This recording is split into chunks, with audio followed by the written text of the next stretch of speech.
결혼 생활 3년 차. 윤서연은 스스로 꽤 행복한 여자라고 생각했다. 대한민국에서 손꼽히는 명문대를 졸업하고 촉망받는 금융분석가로 월스트리트의 러브콜까지 받았던 과거의 화려한 이력은 잠시 접어둔 채였다. 오직 사랑하는 남자, 박재혁과의 가정을 꾸리고 현모양처가 되는 것이 그녀의 새로운 꿈이었기 때문이었다. 재혁은 국내 굴지의 건설회사 태산건설의 외아들이었고 훤칠한 외모와 다정한 성격, 그리고 서연에 대한 변함없는 사랑을 보여주는 남자였다. 적어도 결혼 전까지는, 그리고 결혼 후 1년 정도까지는 그랬다. 두 사람의 만남은 한 편의 드라마 같았다. 뉴욕에서 잠시 귀국했던 서연이 친구의 소개로 우연히 재혁을 만났고 두 사람은 첫눈에 서로에게 강렬한 끌림을 느꼈다. 재혁의 적극적인 구애와 서연의 조심스러운 마음 열림 끝에 그들은 1년여의 열애 끝에 화촉을 밝혔다. 서연은 자신의 빛나는 커리어를 뒤로하고 재혁의 아내가 되는 길을 택했다. 재혁의 집안에서는 처음에는 서연의 평범한 집안 배경을 탐탁지 않아 하는 분위기도 있었지만 재혁의 확고한 의지와 서연의 현명하고 사려 깊은 태도에 결국 두 사람의 결혼을 허락했다. 신혼 생활은 달콤했다. 재혁은 아침마다 서연의 이마에 입을 맞추며 출근했고 저녁이면 세상에서 가장 다정한 남편으로 돌아와 그녀의 이야기에 귀 기울였다. 서연 역시 재혁을 위해 맛있는 음식을 만들고 집안을 아름답게 가꾸며 행복한 나날을 보냈다. 그녀는 자신의 선택에 후회는 없다고 생각했다. 비록 월스트리트의 높은 빌딩과 치열한 경쟁은 그리웠지만 사랑하는 사람과 함께하는 이 평온한 행복이 그 무엇과도 바꿀 수 없는 소중한 가치라고 믿었다. 하지만 그 평온은 오래가지 못했다. 재혁의 어머니, 왕 여사의 존재가 그들의 행복에 조금씩 균열을 만들어내기 시작한 것이다. 왕 여사는 태산건설의 안주인이자 박씨 가문의 실질적인 지배자였다. 그녀는 평생을 강인하고 독선적인 성격으로 살아왔고 자신의 아들 재혁에 대한 애정은 유별나다 못해 집착에 가까웠다. 그런 그녀에게 서연은 처음부터 눈엣 가시 같은 존재였다. 아들의 마음을 빼앗아간 여자. 그리고 무엇보다 자신보다 똑똑하고 능력 있어 보이는 며느리에 대한 불편한 심기를 그녀는 숨기지 않았다. 처음에는 그저 가벼운 잔소리나 시샘 어린 질투 정도로 시작되었다. 세아가, 음식 솜씨가 아직 멀었구나. 우리 재혁이는 입맛이 얼마나 까다로운데. 여자는 너무 똑똑하면 팔자가 드세다더라. 재혁이 그늘에서 조용히 내조나 잘하는 게 내복이야. 서연은 그런 왕 여사의 말들을 애써 웃어넘기려 했지만 마음 한구석에는 차가운 비수가 꽂히는 듯한 아픔을 느껴야 했다. 재혁은 처음에는 서연과 어머니 사이에서 중재자 역할을 하려 애썼다. 어머니, 서연이도 이제 우리 가족인데 너무 그러지 마세요, 서연아. 우리 어머니가 원래 말씀이 좀 직설적이셔서 그래, 아기는 없으시니까 너무 마음에 담아두지 마.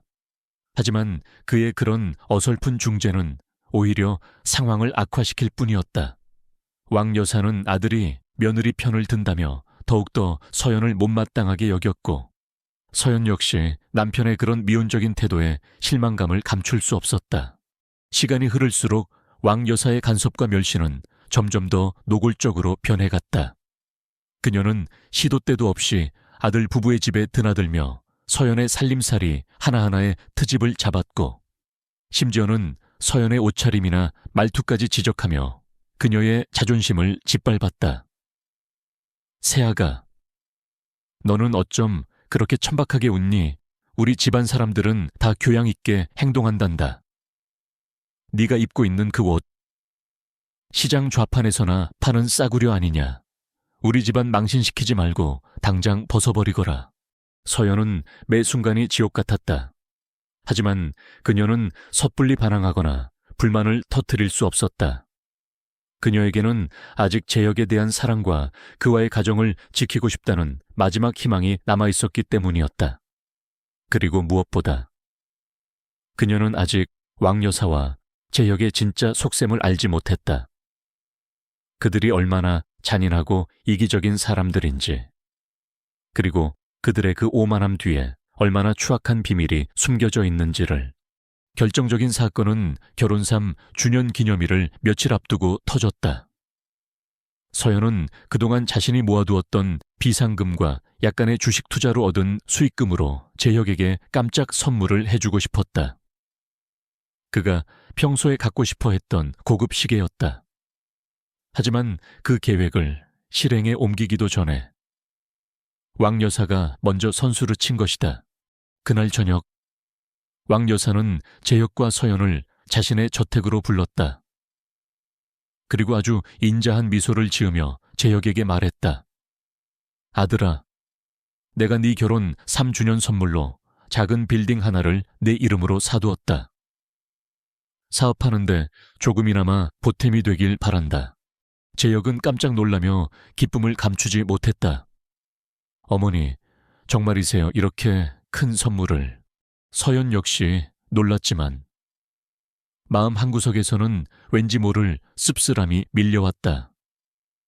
왕 여사가 자신에게는 단 한마디 상의도 없이 오직 아들에게만 이런 엄청난 선물을 했다는 사실 때문이었다. 그것은 마치 너는 이 집안 사람이 아니다 라고 선언하는 것처럼 느껴졌다. 그런데 한 가지 조건이 있다. 왕 여사가 말을 이었다. 그녀의 눈빛이 순간적으로 차갑게 빛났다. 그 빌딩을 담보로 대출을 좀 받아서 네 아버지께서 오래전부터 계획해 오셨던 리조트 사업에 투자해야 한다. 네가 직접 그 사업을 맡아서 성공시켜야만 진정한 내 아들이자 태상건설의 후계자로 인정받을 수 있을 게다. 재혁은 잠시 망설이는 듯했지만 이내 왕 여사의 그 강압적인 눈빛에 굴복하고 말았다. 네, 어머니 뜻대로 하겠습니다. 서연은 그들의 대화를 듣고만 있을 수 없었다. 그녀는 금융분석가로서의 오랜 경험을 통해 왕 여사가 말하는 그 리조트 사업이 얼마나 위험하고 무모한 투자라는 것을 직감적으로 알 수 있었다. 시장 상황도 좋지 않았고 사업 계획 자체도 허술하기 짝이 없었다. 어머님, 그리고 재혁 씨. 서연이 조심스럽게 입을 열었다. 제가 감히 말씀드릴 입장은 아니지만 그 리조트 사업은 지금 시점에서는 너무 위험 부담이 큰 것 같습니다. 시장 상황도 좋지 않고 투자금 회수도 불확실해 보입니다. 조금 더 신중하게 검토해 보시는 것이. 하지만 서연의 말이 채 끝나기도 전에 왕 여사의 불호령이 떨어졌다. 세아가 네가 뭘 안다고 지금 우리 집안일에 끼어드는 것이냐. 여자는 그저 조용히 남편 내조나 잘하면 되는 것이지. 어디서 감히 남자들 사업에 이래라 저래라야. 왕 여사의 얼굴은 분노로 일그러져 있었다. 네가 우리 재혁이 앞길을 막으려는 속셈이 아니라면 당장 그 입 다물지 못할까? 서연은 너무나도 큰 충격과 모욕감에 아무 말도 할 수 없었다. 그녀는 도움을 구하는 눈빛으로 재혁을 바라보았다. 하지만 재혁은 그런 서연의 시선을 외면한 채 그저 어머니의 눈치만 살피고 있을 뿐이었다. 그의 얼굴에는 일말의 미안함이나 아내를 보호하려는 의지 따위는 찾아볼 수 없었다. 오직 자신의 안위와 어머니의 재산을 향한 탐욕만이 번들거리고 있을 뿐이었다. 그 순간 서연은 깨달았다. 이 결혼 생활은 자신이 생각했던 것처럼 달콤하거나 행복한 것이 아니었다는 것을. 그리고 남편 박재혁이라는 남자는 자신이 사랑했던 그 다정하고 든든한 남자가 아니라 그저 어머니의 꼭두각시에 불과한 나약하고 이기적인 존재였다는 것을. 마음속에서 무언가가 산산조각 나는 소리가 들렸다. 그것은 제역에 대한 마지막 남은 사랑이었고 이 결혼에 대한 헛된 희망이었으며 그리고 어쩌면 그녀 자신에 대한 연민이었을지도 모른다. 서연은 아무 말 없이 자리에서 일어섰다. 그리고 왕 여사와 제역을 차가운 눈으로 한번 쓱 훑어본 뒤 조용히 그들의 저택을 빠져나왔다. 차가운 밤 공기가 그녀의 뜨거운 뺨을 식혀주었지만 마음속 깊은 곳에서부터 차오르는 절망감과 분노는 쉽게 가라앉지 않았다. 달콤했던 결혼 생활에 첫 번째 균열이 생기는 순간이었다. 그리고 그 균열은 앞으로 닥쳐올 거대한 폭풍의 시작을 알리는 불길한 전조곡과도 같았다. 윤서연. 그녀는 이제 더 이상 과거에 순진하고 나약한 여자가 아니었다. 그녀의 가슴 속에는 차가운 복수의 칼날이 아주 조금씩, 그러나 분명하게 나를 세우기 시작하고 있었다. 그날 저녁, 왕 여사의 저택을 뛰쳐나온 윤서연은 밤새 한숨도 자지 못했다. 남편 박재혁의 냉담한 외면과 시어머니 왕 여사의 몸열적인 폭언은 그녀의 가슴에 깊은 상처를 남겼다. 지난 3년간의 결혼 생활이 한낱 모래성처럼 허무하게 느껴졌고 자신이 선택했던 현모양처의 꿈 또한 산산조각 나버린 기분이었다. 그녀는 더 이상 과거에 순진하고 헌신적이었던 윤서연이 아니었다. 그녀의 마음속 깊은 곳에서는 차가운 분노와 함께 그동안 잊고 지냈던 날카로운 이성이 번뜩이기 시작했다. 며칠 동안 서연은 마치 그림자처럼 지냈다. 남편 제역과의 대화는 최소한으로 줄였고 시어머니 왕 여사의 부름에도 최소한의 예의만 갖출 뿐 예전처럼 살갑게 굴거나 비위를 맞추려 애쓰지 않았다.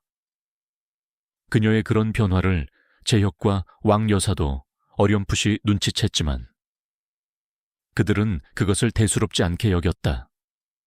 어차피 서연은 자신들의 소나귀에서 벗어날 수 없는 그저 장식품 같은 존재라고 생각했기 때문이리라. 그들의 그 오만함은 곧 다가올 거대한 폭풍의 전조를 전혀 감지하지 못하게 만들고 있었다. 갈등은 서연의 예상보다 훨씬 더 빨리 그리고 더욱더 잔인한 방식으로 터져나왔다. 그날은 태산건설 창립 50주년 기념행사가 열리는 날이었다. 서울의 최고급 호텔 연회장을 통째로 빌려 진행되는 그 행사는 박씨 가문의 위세와 재력을 과시하는 자리이자 정재계의 수많은 거물들이 참석하는 중요한 사교의 장이기도 했다. 서연 역시 태산건설의 안주인이자 박재혁의 아내로서 그 자리에 참석해야만 했다. 화려한 드레스와 값비싼 보석으로 치장한 사람들 사이에서 서연은 어딘지 모르게 초라하고 위축된 모습이었다. 그녀는 억지로 미소를 지으며 재혁의 곁을 지켰지만 사람들의 시선은 대부분 재혁과 그의 옆에 서서 여왕처럼 군림하고 있는 왕 여사에게로 향해 있었다. 서연은 마치 투명인간이라도 된 것처럼 철저히 소외당하고 있었다. 행사가 중반쯤 무르익었을 무렵 왕 여사가 갑자기 마이크를 잡고 단상 위로 올라섰다. 예정에 없던 일이었다. 모든 사람들의 시선이 그녀에게로 집중되었고 장내에는 팽팽한 긴장감이 감돌았다. 오늘 이렇게 저희 태산건설 창립 50주년 기념행사에 귀한 걸음해주신 모든 분들께 진심으로 감사드립니다. 왕 여사는 특유의 카랑카랑한 목소리로 연설을 시작했다. 그녀는 태산건설의 역사와 업적, 그리고 앞으로의 비전에 대해 한참 동안이나 열변을 토했다. 그리고 연설 말미에 그녀는 아주 자연스럽다는 듯이 서연을 향해 시선을 돌리며 말했다. 그리고 오늘 이 자리에는 제 아들 재혁이와 저희 박씨 가문의 미래를 함께 열어갈 아주 특별한 며느리도 와 있습니다. 윤서연이라고 하지요. 갑작스러운 그녀의 언급에 서연은 당황했지만 애써 미소를 지으며 자리에서 일어나 하객들에게 가볍게 목례를 했다. 하지만 왕 여사의 다음 말은 그 미소를 순식간에 산산조각 내버리기에 충분했다. 우리 새아가는 참 순진하고 착하기만 한 아이입니다. 세상 물정이라고는 아무것도 모르고 그저 온실 속 화초처럼 곱게만 자랐지요. 그래서 때로는 답답하고 부족한 면도 많지만 그래도 제혁이 옆에서 조용히 그림자처럼 내조나 잘해주면 그것으로 족하다고 생각합니다. 그녀는 마치 선심이라도 쓰는 듯한 말투로 말했다. 그리고는 서연을 향해 비웃음인지 격려인지 알 수 없는 미소를 지어 보였다. 장내의 모든 사람들이 일제히 서연을 쳐다보았다. 그들의 시선 속에는 동정심, 혹은 값싼 호기심, 그리고 약간의 조롱까지 뒤섞여 있었다. 서연은 얼굴이 화끈거리고 온몸에 피가 거꾸로 솟는 듯한 치욕감을 느꼈다. 이것은 명백한 모욕이었다. 그것도 이렇게 수많은 사람들 앞에서 자신의 존재 가치를 송두리째 부정하는 듯한 잔인한 말들이었다. 서연은 옆에 서 있는 남편 재혁을 바라보았다. 그의 얼굴에는 일말의 미안함이나 아내를 보호하려는 의지 따위는 보이지 않았다. 그는 오히려 어머니의 그 재치 있는 농담에 만족스러운 듯 희미한 미소까지 띠고 있었다. 그 순간 서연은 깨달았다. 이 남자에게 더 이상 어떤 기대도 해서는 안 된다는 것을, 그리고 이 지옥 같은 결혼 생활을 끝내야만 한다는 것을. 하지만 서연은 그 자리에서 어떤 반박도, 어떤 분노도 표출하지 않았다. 그녀는 그저 아무렇지도 않다는 듯 이전보다 더욱더 차분하고 우아한 미소를 지으며 다시 자리에 앉았다. 그녀의 그런 태연한 모습에 왕 여사와 재혁은 잠시 의아한 표정을 지었지만 이내 그녀가 모든 것을 체념하고 받아들였다고 생각하는 듯했다. 그들은 여전히 서연을 얕보고 있었고 그녀의 그 침묵 뒤에 얼마나 무서운 결심이 숨겨져 있는지 전혀 알지 못했다. 행사가 끝나고 집으로 돌아오는 내내 서연은 단 한마디도 하지 않았다. 재혁은 그런 서연의 침묵이 불편했는지 몇 번이나 말을 걸어왔지만 서연은 그저 창밖만 바라볼 뿐이었다. 그녀의 머릿속은 이미 차갑고 냉철한 계산들로 가득 차 있었다. 그날 밤 서연은 자신의 서재에 틀어박혀 밤새도록 무언가를 조사하고 분석하기 시작했다. 그녀의 손에는 태산건설의 최근 몇 년간의 재무제표와 사업 보고서, 그리고 박 씨 가문에 숨겨진 자산 내역과 관련된 자료들이 들려 있었다. 그것들은 그녀가 결혼 전 혹시 모를 상황에 대비해 아주 은밀하게 수집해 두었던 자료들이었다. 한때는 그저 호기심과 직업적인 본능 때문에 모아두었던 그 자료들이 이제는 그녀의 가장 강력한 복수의 무기가 될 준비를 하고 있었다. 서연의 눈빛은 그 어느 때보다도 차갑고 예리하게 빛나고 있었다. 그녀는 더 이상 사랑에 눈먼 순진한 여자가 아니었다. 그녀는 냉철한 분석가이자 치밀한 전략가였으며, 그리고 무엇보다 자신의 모든 것을 걸고 복수를 감행하려는 한 마리의 상처 입은 암사자였다. 그녀는 태산건설의 재무 구조를 샅샅이 분석하며 그들의 약점을 찾아내기 시작했다. 겉으로는 탄탄해 보였지만 자세히 들여다보니 곳곳에 위험 요소들이 도사리고 있었다. 무리한 사업 확장으로 인한 과도한 부채, 방만한 경영으로 인한 비효율적인 자금 운용, 그리고 무엇보다 왕 여사와 재혁의 무능함과 독선으로 인해 이미 회사의 성장 동력은 심각하게 저하되어 있었다. 그들은 그저 과거의 영광에만 취해 거대한 모래성 위에서 위태로운 춤을 추고 있을 뿐이었다. 서연은 그들의 가장 아픈 곳을 정확히 알고 있었다. 바로 그들의 자존심이자 모든 것의 근원인 돈이었다. 그녀는 그 돈을 이용하여 그들을 철저히 무너뜨릴 계획을 세우기 시작했다. 그것은 아주 위험하고 대담한 계획이었지만 그녀에게는 성공에 대한 확신이 있었다. 왜냐하면 그녀는 그들보다 훨씬 더 똑똑했고 훨씬 더 치밀했으며 그리고 무엇보다 잃을 것이 아무것도 없었기 때문이었다. 공개적인 모욕은 그녀에게 씻을 수 없는 상처를 남겼지만 동시에 그녀의 내면에 잠자고 있던 거대한 힘을 일깨웠다. 내밀한 결심은 이제 구체적인 계획이 되어 그녀의 손안에서 조금씩 모양을 갖추어 가고 있었다. 윤서연의 차갑고도 달콤한 복수극은 이제 막 그 서막을 올리고 있었다. 그리고 그 무대의 주인공은 더 이상 눈물 흘리는 비련의 여주인공이 아니었다. 태산건설 창립 50주년 기념행사에 치욕적인 밤이 지나고 윤서연의 일상은 겉으로는 아무런 변화도 없어 보였다. 그녀는 여전히 아침 일찍 일어나 남편 박재혁의 아침 식사를 준비했고 시어머니 왕 여사에게 문안 인사를 드렸으며 집안 살림을 빈틈없이 꾸려나갔다. 하지만 그녀의 내면에서는 이미 거대한 폭풍이 휘몰아치고 있었다. 그녀의 눈빛은 이전보다 더욱더 차분하고 깊어졌으며 그 안에는 얼음처럼 차가운 결의와 함께 상대를 꿰뚫어 보는 듯한 날카로운 지성이 번뜩이고 있었다. 그녀는 더 이상 과거의 상처에 슬퍼하거나 분노하며 시간을 낭비하지 않았다. 대신 그녀는 자신의 모든 지식과 경험 그리고 타고난 분석력을 총동원하여 치밀하고도 대담한 복수의 계획을 세우기 시작했다. 그녀의 목표는 단순한 감정적인 보복이 아니었다. 그들의 오만함과 위선의 토대가 되는 돈과 권력을 송두리째 빼앗아 그들이 가장 중요하게 생각하는 바로 그 가치들로 처절하게 무너뜨리는 것. 그것이 윤서연이 계획한 복수의 핵심이었다.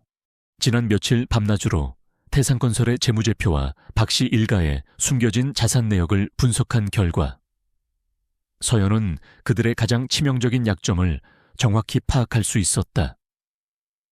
겉으로는 탄탄해 보였지만 태산건설은 왕 여사의 독단적인 경영과 재역의 무능함으로 인해 이미 심각한 내부 문제를 안고 있었다.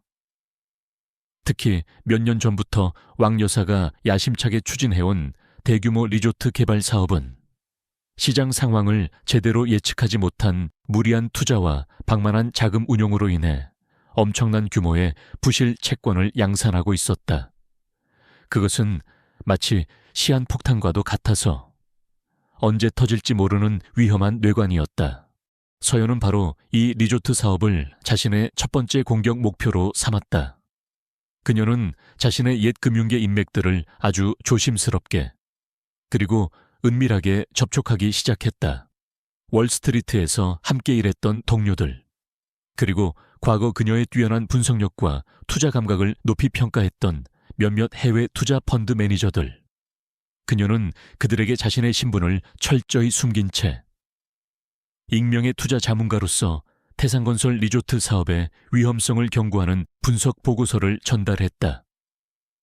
그녀의 보고서는 객관적인 데이터와 날카로운 통찰력으로 가득 차 있었고 그 어떤 감정적인 편견도 담겨 있지 않았다. 오직 냉철한 이성과 정확한 분석만이 존재할 뿐이었다. 동시에 서연은 또 다른 준비를 진행했다. 그녀는 자신의 비상금과 과거 주식 투자로 얻었던 약간의 수익금을 미천 삼아 해외 조세피난처에 유령 회사를 하나 설립했다. 그리고 그 회사를 통해 아주 조금씩이지만 태산건설의 주식을 매입하기 시작했다.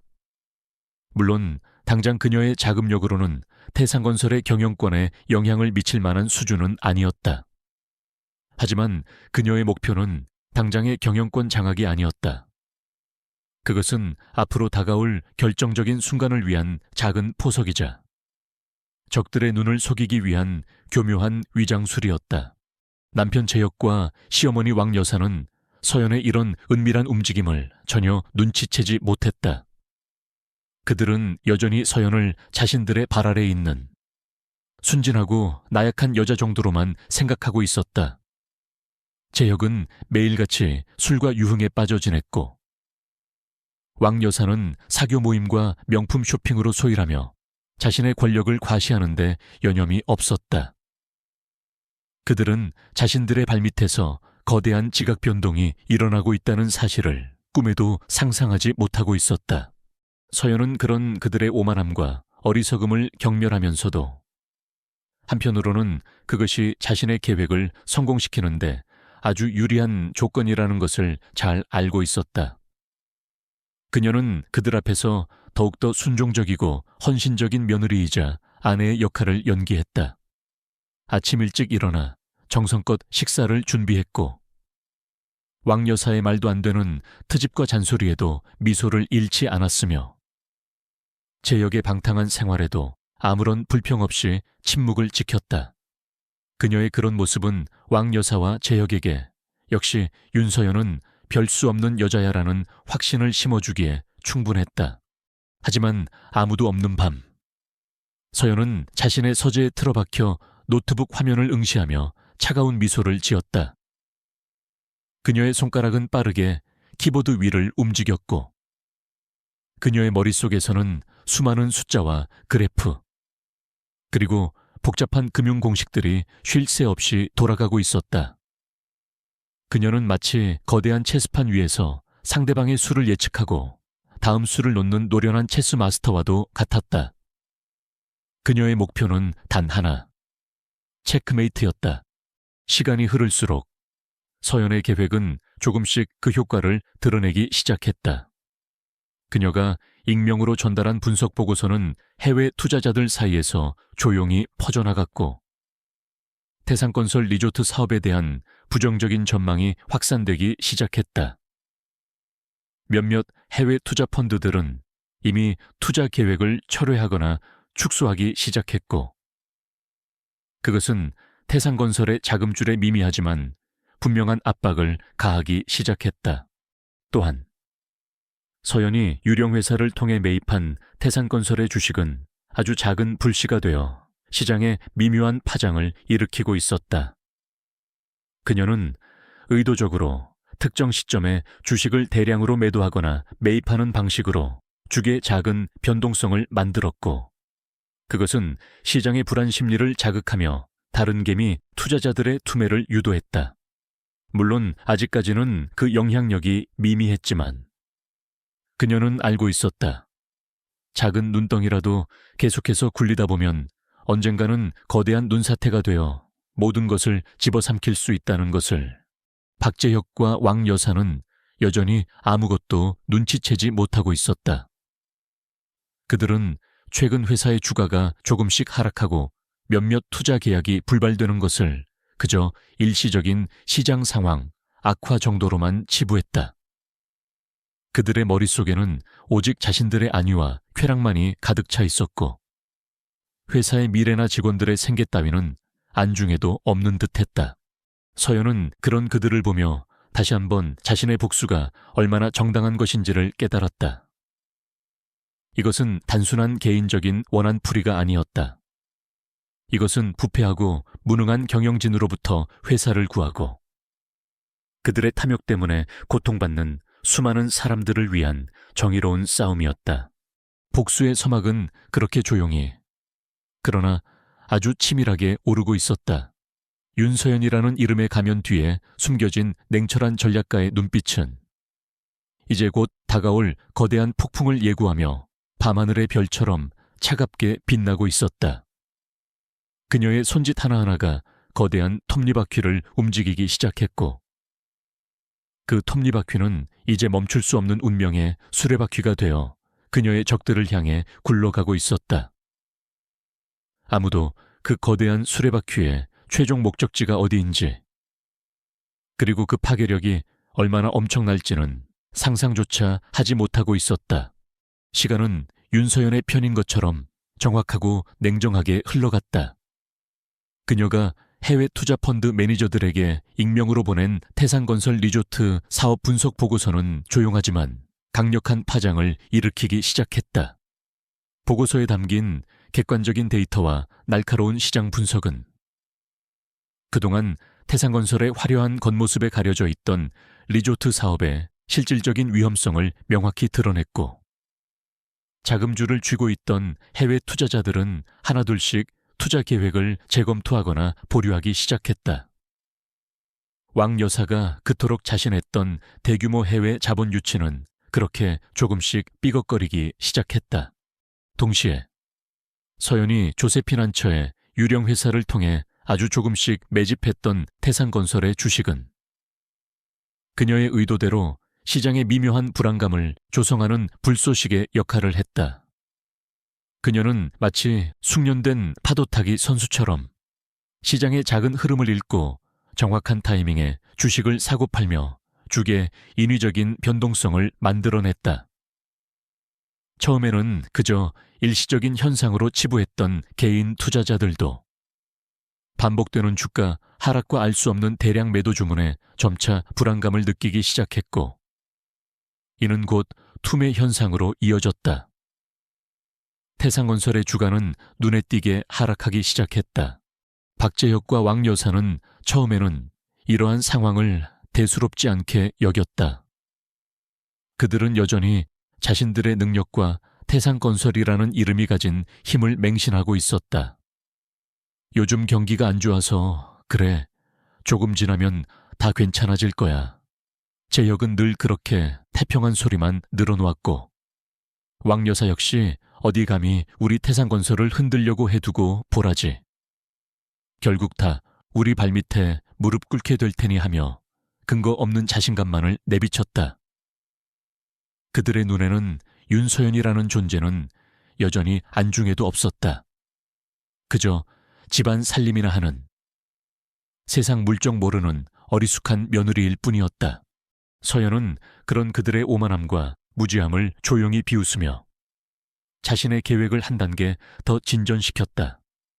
그녀는 자신이 과거 금융분석가로 일하며 쌓았던 인맥 중 현재 국내 유수의 신용평가기관에서 고위직으로 일하고 있는 선배에게 아주 은밀하게 접근했다. 그리고 그에게 태산건설의 부실한 재무 구조와 리조트 사업의 위험성을 알리는 익명의 제보를 흘렸다. 물론 그 제보의 출처는 철저히 숨긴 채였다. 며칠 후 그 신용평가기관에서는 태산건설의 신용등급을 하향 조정할 수도 있다는 경고성 리포트를 발표했다. 리포트의 내용은 서연이 제보한 자료들을 바탕으로 작성된 것이었고, 그 파장은 생각보다 훨씬 더 컸다. 국내 금융기관들은 일제히 태산건설에 대한 대출 심사를 강화하기 시작했고, 몇몇 은행에서는 기존 대출금의 조기 상환을 요구하는 움직임까지 보였다. 태산건설의 자금줄은 그야말로 사면촉에 놓인 형국이었다. 그제야 박재혁과 왕 여사는 사태의 심각성을 깨닫기 시작했다. 갑작스러운 자금 압박과 연일 폭락하는 주가, 그리고 여기저기서 터져나오는 부정적인 소문들. 그들은 도대체 무엇이 잘못된 것인지, 어디서부터 손을 써야 할지 몰라 허둥대기 시작했다. 재혁은 매일같이 술에 취해 들어와 서연에게 짜증을 부렸고, 왕 여사 역시 이전에 그 당당하던 기세는 온데간데 없이 불안한 기색을 감추지 못했다. 도대체 이게 어떻게 된 일이야? 누가 우리 태산을 음해하려는 수작이야? 왕 여사는 집안이 떠나가라 고함을 질러댔지만 그녀의 그 분노는 공허한 메아리일 뿐이었다. 이미 상황은 그녀가 통제할 수 있는 범위를 벗어나고 있었다. 서연은 그런 그들의 혼란스러운 모습을 바로 곁에서 지켜보며 아주 차분하고 냉정하게 다음 단계를 준비했다. 그녀는 마치 잘 짜인 연극의 주연 배우처럼 그들 앞에서는 세상에서 가장 걱정스러운 표정으로 어머님, 아버님, 너무 상심하지 마세요. 다 잘 될 거예요 하며 위로의 말을 건네는 한편 뒤에서는 그들의 숨통을 더욱더 죄어갈 다음 공격을 계획하고 있었다. 그녀의 다음 목표는 태산건설이 사활을 걸고 추진 중이던 정부 주도 대규모 신도시 개발 사업이었다. 그 사업은 태산건설이 현재의 자금난을 해결하고 재기할 수 있는 마지막 희망과도 같은 것이었다. 하지만 서연은 그 사업 역시 수많은 비리와 문제점들을 안고 있다는 것을 이미 파악하고 있었다. 그녀는 자신이 PD 시절 탐사 보도를 통해 알게 된 정의감 넘치지만 지금은 은퇴한 한 언론인에게 접근했다. 그리고 그에게 태산건설 신도시 개발 사업의 비리 의혹과 관련된 결정적인 증거 자료들을 익명으로 전달했다. 며칠 후 그 언론인의 개인 블로그를 통해 태산건설의 신도시 개발 사업 비리 의혹이 폭로되었다. 정관계 로비, 건설 비자금 조성, 그리고 환경평가 조작까지. 그 내용은 너무나도 구체적이고 충격적이어서 순식간에 인터넷을 뜨겁게 달구었고 다음 날 아침 모든 신문과 방송 뉴스에 대서특필되었다. 검찰과 경찰은 즉시 수사에 착수했고 태산건설 본사 건물은 압수수색을 당하는 굴욕까지 겪어야 했다. 박재혁과 왕 여사는 이제 완전히 패닉 상태에 빠졌다. 연이은 악재에 그들은 정신을 차릴 수가 없었다. 회사의 주가는 휴지 조각이 될 위기에 처했고 은행들은 일제히 대출금 회수에 나섰으며 협력업체들은 등을 돌리기 시작했다. 한때 업계 최고를 자랑했던 태산건설은 이제 존폐 자체를 걱정해야 하는 절체절명의 위기에 놓인 것이다. 그들은 서로를 탓하며 격렬하게 싸우기 시작했다. 이게 다 당신이 무리하게 리조트 사업을 벌여서 그런 거 아니야. 재혁이 소리치면. 왕 여사는 네가 좀 더 똑똑하게 회사를 운영했더라면 이 지경까지는 안 왔을 게다 하며 맞받아쳤다. 그들의 그 추한 모습은 과거 서연에게 퍼부었던 그 오만하고 잔인했던 모습과 너무나도 대조적이었다.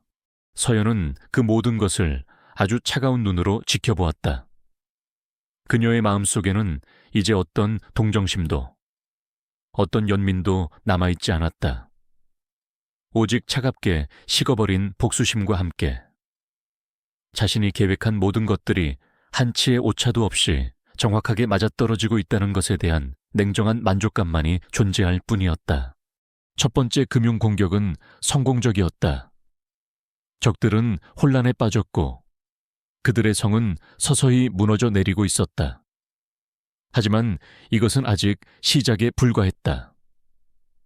윤서연의 진짜 복수는 이제부터가 시작이었으니까. 그녀는 이미 다음 단계를 위한 완벽한 함정을 준비해두고 있었다.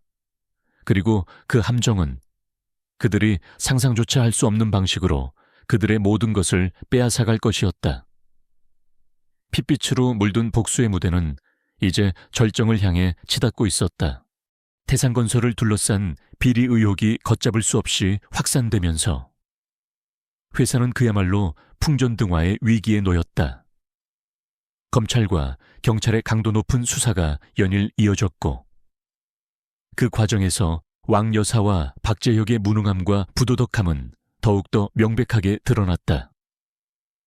금융기관들은 이미 등을 돌린 지 오래였고 수많은 협력업체들은 줄도산 위기에 처했으며 성실하게 일해 온 직원들은 하루아침에 길거리로 나앉을지도 모른다는 불안감에 휩싸였다. 한때 업계 최고를 구가하던 태산건설의 명성은 그렇게 바닥을 모르고 추락하고 있었다. 왕 여사와 박재혁은 그야말로 제정신이 아니었다. 그들은 어떻게든 이 위기를 벗어나기 위해 백방으로 뛰어다녔지만 아무도 그들에게 선뜻 도움의 손길을 내밀지 않았다. 과거 그들이 그토록 오만하게 내려다보았던 사람들은 이제 싸늘한 조롱과 외면으로 그들을 대했고 한때 그들의 발밑에 엎드렸던 정관계 인사들조차 자신들에게 불똥이 튈까봐 전전긍긍하며 거리를 두기 시작했다. 돈과 권력이 영원할 것이라고 믿었던 그들의 착각은 그렇게 처참하게 부서지고 있었다. 집안 분위기는 그야말로 살얼음판이었다. 왕 여사는 매일같이 신경질적인 고함을 질러댔고 박재혁은 술에 취해 밤늦게 들어와서는 닥치는 대로 물건을 부수며 행패를 부렸다. 그들의 분노는 종종 윤서연에게로 향했다. 다 너 때문이다. 네가 우리 집안에 들어오면서부터 모든 것이 꼬이기 시작했어. 당신이 좀 더 현명하게 처신했더라면, 당신이 좀 더 남편을 잘 보필했더라면 이 지경까지는 안 왔을 거라고 그들의 그 비이성적인 원망과 폭언 속에서 서연은 오히려 자신의 계획이 한치의 오차도 없이 진행되고 있음을 확신했다. 그들은 이미 이성을 잃고 자멸의 길로 치닫고 있었던 것이다. 서연은 여전히 그들 앞에서 순종적이고 연약한 며느리의 가면을 쓰고 있었다. 그녀는 왕 여사의 히스테리를 묵묵히 받아주었고 재혁의 술주정에도 아무런 불평 없이 그의 뒤치다꺼리를 했다. 그녀의 그런 모습은 그들에게 역시 윤서연은 별 수 없는 여자야. 이 모든 상황을 그저 지켜볼 수밖에 없는 무능한 존재일 뿐이지 라는 착각을 더욱더 확고하게 심어주었다. 그들은 꿈에도 상상하지 못했다. 자신들의 목을 서서히 조여오고 있는 그 보이지 않는 손의 주인이 바로 자신들이 그토록 멸시하고 무시했던 윤서연이라는 사실을. 마침내 태상건설은 더 이상 버틸 수 없는 지경에 이르렀다. 부도 위기에 직면한 그들은 마지막 지푸라기라도 잡는 심정으로 회사 매각 또는 외부 투자 유치를 시도하기 시작했다. 하지만 이미 시장의 신뢰를 완전히 잃어버린 태상건설에 선뜻 거액을 투자하려는 사람은 나타나지 않았다. 그들의 절망은 점점 더 깊어져만 갔다. 바로 그때 한 줄기 빛처럼 구원자가 나타났다. 해외에 본사를 둔 정체불명의 사모펀드 블루밍 인베스트먼트였다. 그들은 태상건설의 현재 상황을 면밀히 검토한 후 아주 파격적인 조건으로 대규모 자금을 투자하겠다는 의사를 밝혀왔다. 물론 투자 조건에는 몇 가지 까다로운 조항들이 포함되어 있었다. 경영진의 대폭 교체, 강도 높은 구조 조정, 그리고 무엇보다 회사의 주요 의사 결정에 대한 투자사의 절대적인 권한 확보. 왕 여사와 박재혁은 처음에는 그들의 요구 조건에 강하게 반발했다. 특히 경영권을 넘겨야 한다는 사실은 그들의 자존심을 용납할 수 없는 것이었다. 하지만 시간은 그들의 편이 아니었다. 당장 내일 지급해야 할 어음조차 막지 못할 절박한 상황에서 그들에게는 다른 선택의 여지가 없었다. 블루밍 인베스트먼트의 제안은 그들이 기댈 수 있는 마지막 동아줄처럼 보였다. 결국 그들은 눈물을 머금고 블루밍 인베스트먼트의 모든 조건을 수용하기로 결정했다. 계약서에 도장을 찍는 왕 여사의 손은 사시나무 떨듯 떨렸고 박재혁의 얼굴에는 깊은 패배감과 굴욕감이 서려 있었다. 하지만 그들은 애써 이것이 회사를 살리기 위한 어쩔 수 없는 선택이라고, 그리고 언젠가는 다시 경영권을 되찾을 수 있을 것이라고 스스로를 위안했다. 그들은 여전히 블루밍 인베스트먼트의 진짜 정체를, 그리고 그 뒤에 숨겨진 윤서연의 차가운 미소를 전혀 눈치채지 못하고 있었다. 윤서연은 자신의 서재에서 그 모든 과정을 실시간으로 보고받고 있었다. 블루밍 인베스트먼트는 바로 그녀가 몇 년 전부터 철저하게 준비해온 유령 회사이자 그녀의 복수를 위한 가장 강력한 무기였다. 그녀는 자신의 옛 금융계 인맥과 막대한 자본을 동원하여 이 회사를 설립했고 아주 교묘한 방식으로 태상건설에 접근하여 그들이 스스로 함정 속으로 걸어 들어오도록 유도했던 것이다. 계약이 성사되었다는 소식을 들은 순간 서연의 입계는 아주 차갑고도 매혹적인 미소가 떠올랐다. 모든 것이 그녀의 계획대로 완벽하게 진행되고 있었다. 이제 남은 것은 그들이 가장 높은 곳에서 가장 처참하게 추락하는 모습을 바로 눈앞에서 지켜보는 것뿐이었다. 며칠 후 태상건설에서는 임시 주주총회가 소집되었다. 블루밍 인베스트먼트의 요구에 따라 새로운 경영진을 선임하기 위한 자리였다. 왕 여사와 박재혁은 이미 모든 것을 체념한 듯 힘없는 모습으로 회의장에 나타났다. 그들은 이제 더 이상 과거의 그 오만하고 거침없던 모습이 아니었다. 그저 패배한 사냥감처럼 초라하고 무기력해 보일 뿐이었다. 그리고 마침내 새로운 이사진과 함께 단상 위로 올라선 한 사람. 그 사람은 바로 윤서연이었다. 그녀는 더 이상 순종적인 며느리나 연약한 아내의 모습이 아니었다. 깔끔한 검은색 정장을 차려입은 그녀의 모습에서는 냉철한 카리스마와 함께 범접할 수 없는 위엄이 느껴졌다. 그녀의 등장은 회의장에 모인 모든 사람들을 충격과 경악에 빠뜨리기에 충분했다. 왕 여사와 박재혁은 그 자리에 얼어붙은 듯 유령이라도 본 것처럼 창백한 얼굴로 서연을 바라보았다. 그들의 눈에는 믿을 수 없다는 표정과 함께 이제야 모든 것을 깨달았다는 듯한 깊은 절망감이 떠올랐다. 안녕하십니까. 태상건설의 새로운 미래를 이끌어갈 블루밍 인베스트먼트의 대표 윤서연입니다. 서연의 낮고 차분한 목소리가 회의장 전체에 울려 퍼졌다. 그녀의 입에는 여전히 알 수 없는 미소가 걸려 있었다. 위기의 심화, 그리고 완벽한 함정. 윤서연의 복수극은 이제 그 절정을 향해 치닫고 있었다. 그리고 그 누구도 그녀가 준비한 다음 무대가 얼마나 더 잔인하고 통쾌할지는 상상조차 하지 못하고 있었다. 윤서연의 그 한마디는 태상건설 임시 주주총회장에 그야말로 핵폭탄과도 같은 충격을 던졌다. 블루밍 인베스트먼트의 대표 윤서연. 며칠 전까지만 해도 박재혁의 아내이자 왕 여사의 며느리로서 집안의 온갖 굳은 일을 도맡아 하던 그저 그런 순종적인 여자. 그런 그녀가 하루아침에 회사의 운명을 좌지우지할 수 있는 막강한 투자사의 대표로 나타났다는 사실을 그 자리에 있는 그 누구도 쉽사리 믿을 수가 없었다.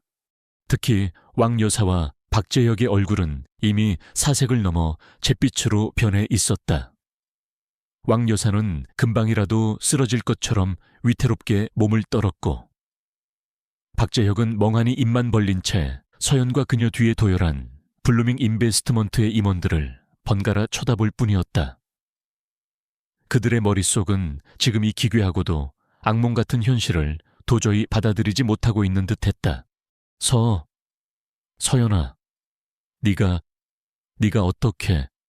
박재혁이 간신히 목소리를 쥐어짜내며 더듬거렸다. 그의 목소리에는 당혹감과 함께 아주 깊은 배신감과 공포심이 뒤섞여 있었다. 서연은 그런 그를 향해 아주 차갑고도 냉정한 미소를 지어 보였다. 그녀의 눈빛은 더 이상 과거의 그 순종적이고 연약했던 며느리의 그것이 아니었다. 그 안에는 오랜 시간 동안 짓밟혔던 자존심을 되찾은 자의 당당함과 함께 상대를 압도하는 날카로운 지성과 강렬한 카리스마가 번뜩이고 있었다. 놀라셨겠죠? 시어머님.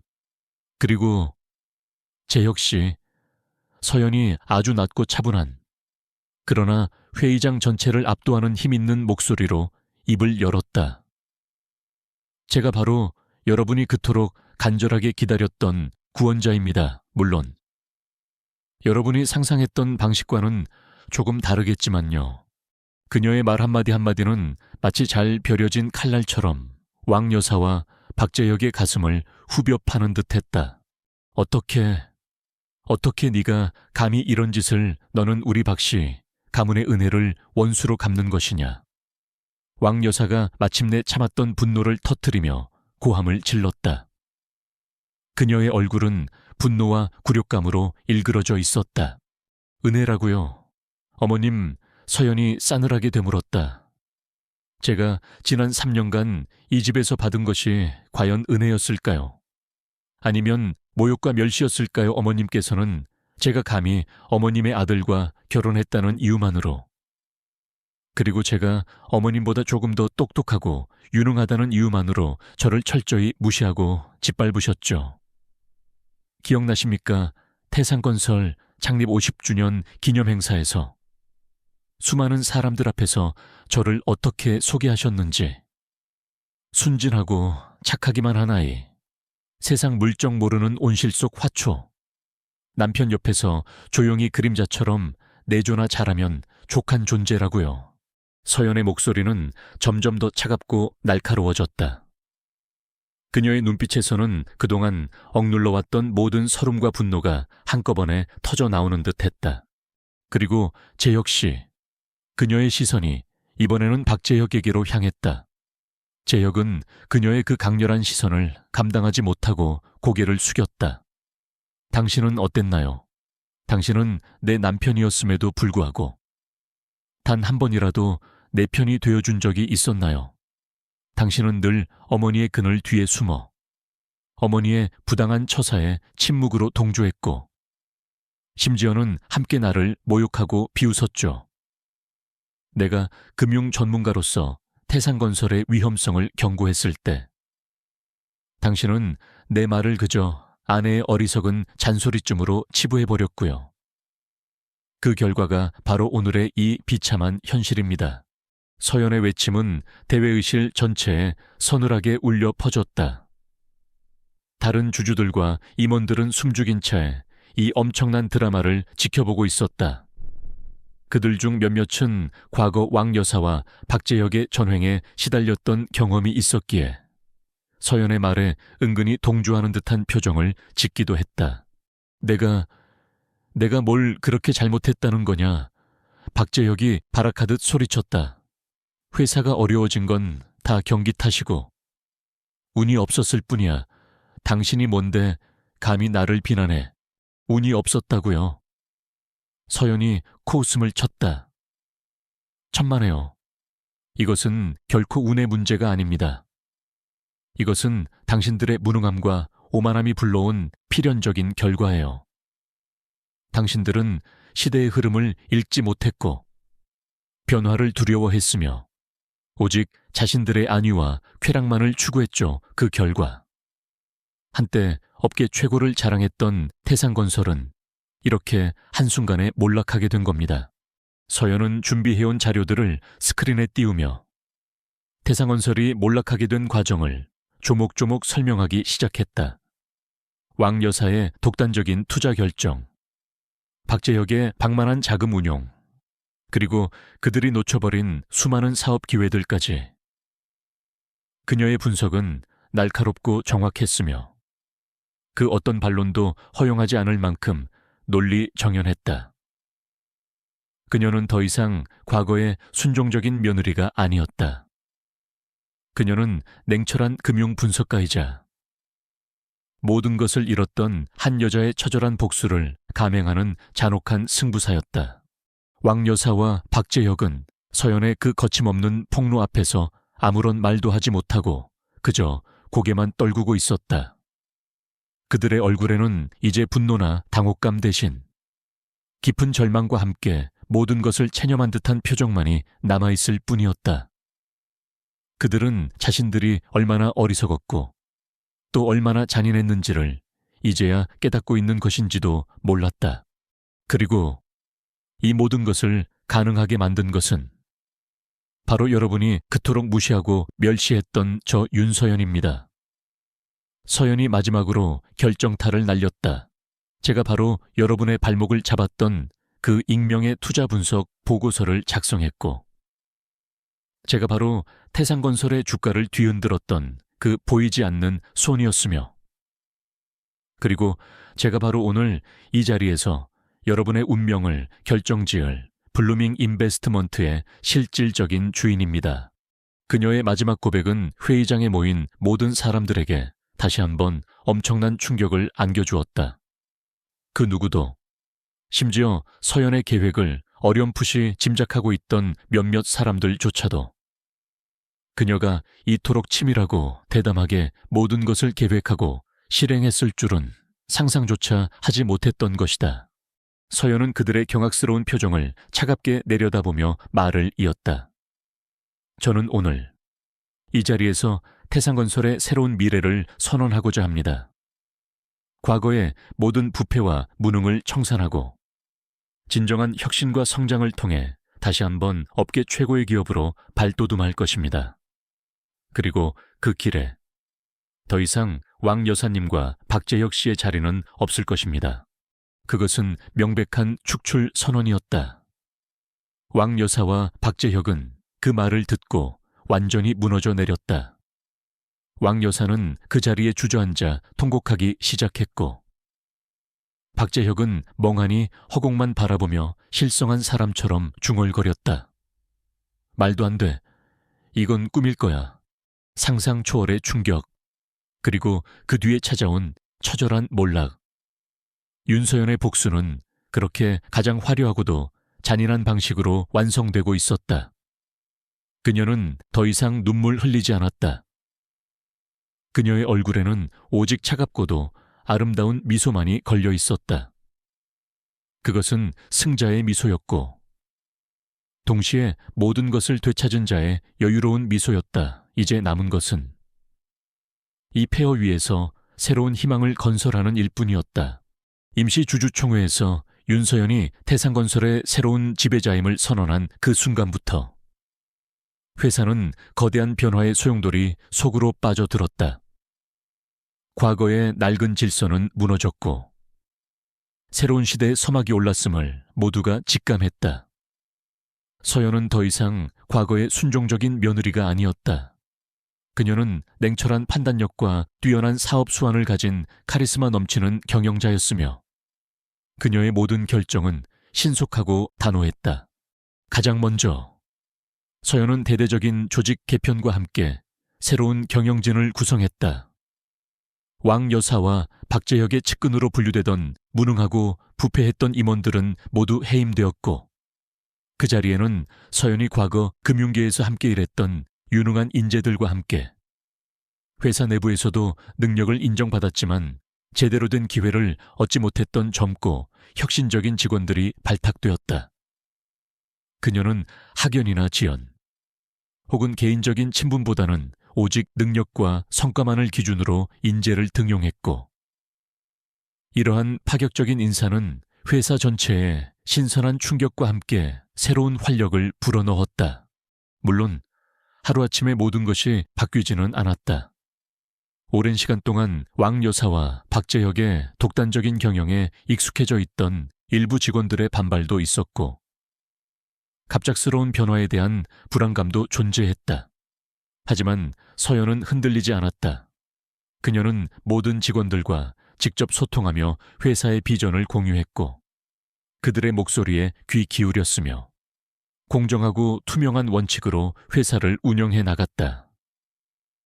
그녀의 진심 어린 노력과 강력한 리더십 앞에 초기의 혼란과 반발은 점차 수그러들었고, 직원들은 서서히 새로운 변화를 받아들이기 시작했다.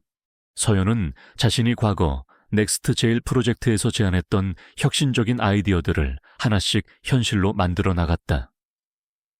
인공지능과 빅데이터를 기반으로 한 스마트 건설 기술을 도입했고, 친환경 에너지 사업에도 과감하게 투자했으며, 무엇보다 직원들의 창의성과 자율성을 존중하는 개방적인 기업 문화를 만들어 나갔다. 그녀의 지휘 아래 태상건설은 더 이상 과거의 낡고 부패한 이미지를 벗어던지고 미래를 선도하는 혁신적인 기업으로 빠르게 변모해갔다. 그렇다면 한때 하늘 높은 줄 모르고 군림했던 왕 여사와 박재혁의 운명은 어떻게 되었을까? 그들은 서연이 회사의 새로운 주인이 된 그날 이후 모든 권력과 재산을 잃고 하루아침에 나락으로 떨어졌다. 왕 여사는 충격과 분노를 이기지 못하고 건강이 급격히 악화되어 병석에 눕게 되었고, 박재혁은 평생을 어머니의 그늘 아래에서 무능하고 방탕하게 살아왔던 대가를 톡톡히 치르게 되었다. 그에게 남은 것은 아무것도 없었다. 돈도, 명예도, 그리고 한때 그를 떠받들었던 사람들의 존경심마저도. 그는 이제 사회의 냉혹한 현실 속에서 홀로 자신의 길을 개척해야만 하는 처지가 된 것이다. 서연은 그들의 몰락을 지켜보면서 어떤 통쾌함이나 연민도 느끼지 않았다. 그저 인과응보라는 네 글자만이 머릿속을 맴돌 뿐이었다. 그들이 과거 서연에게 저질렀던 그 모든 모욕과 멸시는 결국 부메랑이 되어 그들 자신에게로 돌아온 것이었다. 시간이 흘러 태상건설은 서연의 뛰어난 경영 능력 아래 눈부신 성장을 거듭했다.